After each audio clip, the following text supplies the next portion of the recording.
Oh, ito yung bungad na pagpasok. Ito yung sinasabi mo road na pakanan. Pakanan ito. Papunta doon. Sa sinasabi mong pinagtamnan ng palay. Yan. Ito naman yung papunta doon sa bundok na kinaroroonan ng mga kahoy. Na mga nara. Oh.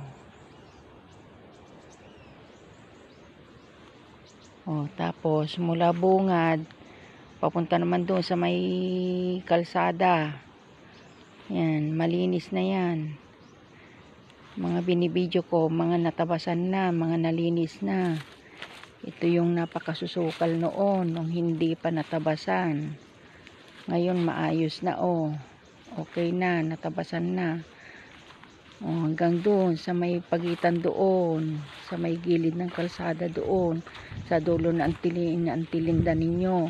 Tapos ang hindi pa natabasan, ito na lang. Ito tatabasan nila mamaya half day.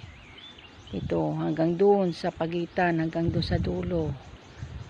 Tapos ito naman yung bundok nga na sinasabi kong kinaroroonan ng mga kahoy. Oh, yan.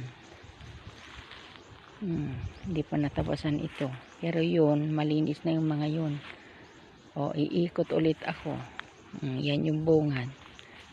O, yan yung sa may bandang kalsada. Ito yung patag na sinasabi ko.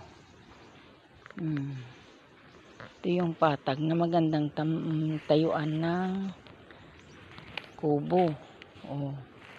O, doon kami nagpopondo. Diyan maganda. Diyan may signal na malakas.